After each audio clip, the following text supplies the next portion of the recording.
असफर, अंसार, एजाज और उरूस ये ऐसे होनहार युवक हैं जिन्होंने ये मन में ठाना कि हर विचार को सफलता की जमीन पर उतारा जा सकता है, बशर्ते उसे ईमानदारी और नेक इरादे से अमली जामा पहनाया जाए।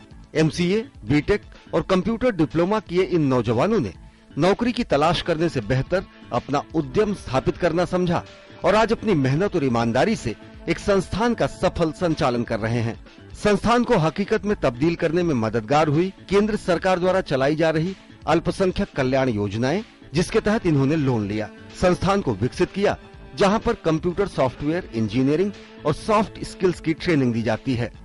हम बेरोजगार बंदे थे। एक बार हमने पेपर में सरकार की योजनाओं के बारे में सुना। हम 3-4 फ्रेंड मिलके उस योजनाएं का लाभ उठाए और गवर्नमेंट से कुछ फाइनेंस लिया और ये सेटअप किया। और हमें बहुत दिली खुशी है कि हम जो है कुछ अपने अर्निंग के साथ साथ बहुत सारे लोगों को शिक्षित कर रहे हैं। हाल ही में केंद्रीय मंत्रालय ने जैन समुदाय को भी अल्पसंख्यक का दर्जा देकर अपनी सामाजिक न्याय की प्रतिबद्धता को और मजबूत किया है। बौद्ध, पारसी, ईसाई, मुसलमान और सिख जैसे अल्पसंख्यकों के विकास के लिए अलग से मंत्रालय की स्थापना करना इस ओर एक अहम कदम था।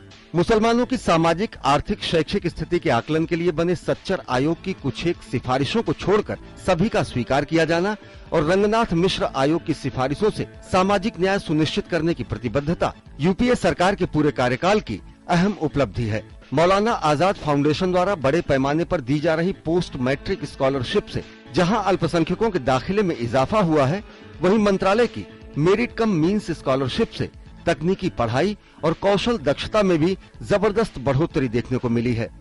हमें ज़्यादा स्कॉलरशिप मिलनी चाहिए, इससे लड़कियां प्रोफेशनल कोर्सेज में ज़्यादा आएंगी। और अभी जैसे गवर्नमेंट ने स्टार्ट किया मेडिकल, आर्किटेक्चर और इंजीनियरिंग की स्कॉलरशिप, तो लड़कियां ज़्यादा से ज़्यादा इंटरेस्टेड हो रही हैं प्रोफेशनल कोर्सेज में आने के लिए। पिछले वित्त वर्ष में अल्पसंख्यक मंत्रालय को 3,511 करोड़ रुपए की धनराशि आवंटित की गई। मौलाना आजाद एजुकेशन फाउंडेशन के मौजूदा 750 करोड़ के फंड में अतिरिक्त 160 करोड़ की धनराशि स्वीकृत की गई। राष्ट्रीय अल्पसंख्यक विकास वित्त निगम ने अब तक 371 करोड़ रुपए 1,02,336 अल्पसंख्यकों को विभिन्न उद्यमों के लिए प्रदान किए। देश भर में 90 अल्पसंख्यक बहुल जिलों में सरकारी योजनाओं को लागू करने में तेजी दिखाई गई। वक्फ संपत्तियों को संरक्षित करने के लिए नया कानून बनाया गया और कंप्यूटराइज्ड पंजीकरण की व्यवस्था से अब तक 2,09,165 वक्फ संपत्तियों का पंजीकरण हो चुका है। 2012-2013 के दौरान 550 सार्वजनिक क्षेत्र के बैंकों को अल्पसंख्यक बहुल क्षेत्रों में स्थापित करके अल्पसंख्यकों को बचत प्रोत्साहन से जोड़ने की पहल की गई। पिछले एक दशक में अल्पसंख्यकों के सामाजिक, आर्थिक और शैक्षिक स्थिति में सुधार हुआ है, लेकिन सरकारी नौकरियों में आरक्षण का मुद्दा, इस पर सियासत अब भी जारी है। असमानता दूर होना चाहिए, पिछड़ापन दूर होना चाहिए, मुख्यधारा में शामिल किया जाना चाहिए, लेकिन साथ ही साथ बेहद जरूरी है उसका सुरक्षा की भावना का खात्मा, जो गाहे बगाहे गुजरात और मुजफ्फरनगर जैसे हादसों से पैदा होती हैं।